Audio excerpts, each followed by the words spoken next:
pessoa que ela deseja parar de fumar, tem um fluxo que ela tem que obedecer. Então, ela deseja parar de fumar, o agente comunitário de saúde faz a busca ativa e reúne o grupo.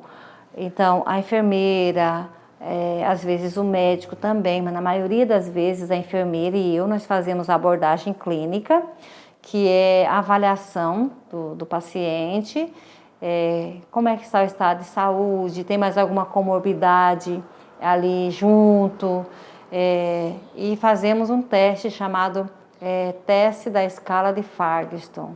É um instrumento que vai detectar o grau de dependência da nicotina de cada participante. Então, a partir desse grau de dependência que nós vamos estar solicitando os medicamentos. Nós hoje utilizamos medicamentos que o Estado nos fornece, que é o adesivo de nicotinelle e a BUP, que é um medicamento ansiolítico para aquelas pessoas que têm um Farston muito alto e que vão ter dificuldade de deixar a dependência por causa das alterações psicológicas, né? As irritações, a ansiedade. Então, o primeiro mês nós fazemos as terapias cognitivo-comportamental. Ele passou pela primeira consulta, que se chama abordagem clínica. Nós vamos classificar o grau de dependência, ele vai ser enviado para o grupo de terapia cognitivo-comportamental. O Estado, através do Ministério da Saúde, nos oferece os manuais no final de cada encontro, que são 4 encontros mensais, ou seja, o primeiro mês se encontra semanal, e cada encontro ele sai com um livrinho que vai orientar a semana. Quando eles retornam, a gente retoma como é que foi a semana deles e começa com um novo tema.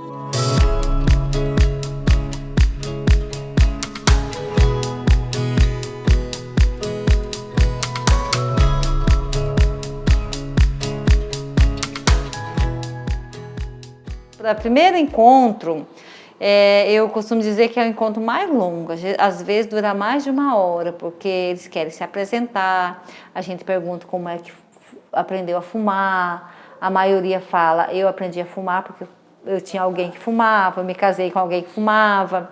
No segundo encontro, então, nós vamos abordar os primeiros dias sem fumar. Aí vem o que eles vão sentir, as tonturas, dorzinha de cabeça, formigamento, a inquietação, a ansiedade. No terceiro é só mais uma socialização de como é que eles estão vivendo, aí eles já vão relatar se o organismo está aceitando bem o adesivo. Nós iniciamos com o adesivo, pedimos para eles fazerem experiência com o adesivo primeiro, para depois a gente iniciar o medicamento, para evitar esse consumo de remédio. Um certo dia eu estava na casa de uma colega minha, onde ela disse que gostava muito de mim, mas que do cheiro do cigarro ela não gostava. Que nunca sentia um perfume bom em mim, porque sempre estava associado ao cigarro, e aí não ficava legal. Aí aquilo me deixou assim, meio pensativo, fiquei meio chateado, não com ela, com a situação do cigarro, né? Eu digo, gente, poxa, eu não nasci com um cigarro, ele não pode me dominar a minha vida inteira, eu vou derrubar ele da minha vida. No início eu achei que não funcionava. É tanto que quando eu coloquei a irmã colocou o primeiro adesivo, né, no postinho de saúde, no posto de saúde, logo que eu cheguei, eu tinha 4 cigarros na carteira de cigarro e eu já fumei. 1 cigarro. Já comecei a sentir um amargo ou uma coisa ruim. Não estava legal e eu também... E aquilo foi me tirando a ansiedade, o adesivo te tira a ansiedade, tanto que tu vai deixando, nem vai lembrando. E a gente costuma dizer, o seu corpo, na medida que você começa a usar o adesivo, o seu corpo não precisa mais de cigarro. Quem vai precisar de cigarro é sua boca, que é onde entra, né? Você coloca o cigarro. Então, você precisa colocar alguma coisa dentro da boca. Aí entra, então, o cravinho da Índia, que é algo bem barato, né? Tomar muita água, se alimentar melhor. E ele já relata, quando eles vão da segunda semana com adesivo, que ele já começa a parar de fumar ou diminuir, eles já voltam relatando que eles dormem melhor, respiram melhor, se alimentam melhor. Quando eu cheguei com 30 anos, eu já comecei a sentir assim, uma fraqueza assim, nas pernas. Eu pensava que era o fumo mesmo, que já estava querendo me pegar. Aí, vindo, eu tô uma questão de largar, sabe? Vai fazer agora em março, vai fazer 3 anos. Eu nunca mais botei um cigarro na boca. Hoje a minha vida é outra, graças a Deus que hoje eu não sinto cansado nas minhas pernas. Até para comer, a comida fica até a comida mais gostosa. Toda a comida que você come é gostosa. Quando eu fumava, às vezes não, era difícil achar uma comida boa. Então hoje nós temos registrados 139 pessoas acompanhadas, né? Aí dessas 139 nós temos 77 pessoas que pararam de fumar, o que dá um sucesso, né? Um sucesso de aproximadamente 62%.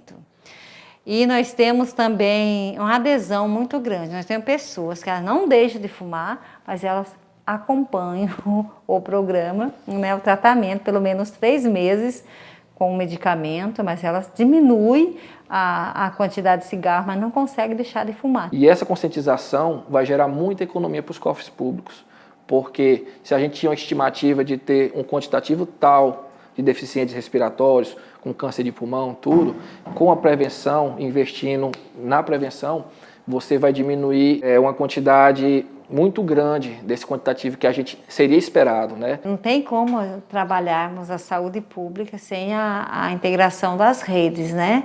Então, nós precisamos cada dia mais entender da importância que nós temos em trabalhar com a equipe multidisciplinar. A experiência tem comprovado que as unidades onde tem o NASF, né, o apoio do Núcleo de Saúde da Família, nós conseguimos ter o maior sucesso, porque nós temos lá o fisioterapeuta, que vai ensinar exercício, nós temos o educador físico, a nutricionista, que vai orientar a alimentação. Não é um programa isolado do tabagismo, mas é toda a rede de saúde, a começar pela rede de atenção primária.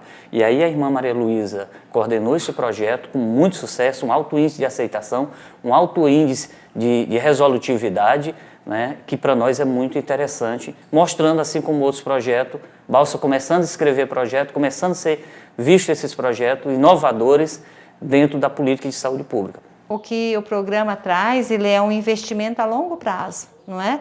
É você trabalhar a qualidade de vida das pessoas, o estilo de vida, fazer com que eles parem de fumar e com isso eles vão ter uma vida melhor, vão ter mais saúde, vai evitar internação, câncer, perda de família, absenteísmo e assim por diante, né? Então é um trabalho a longo prazo.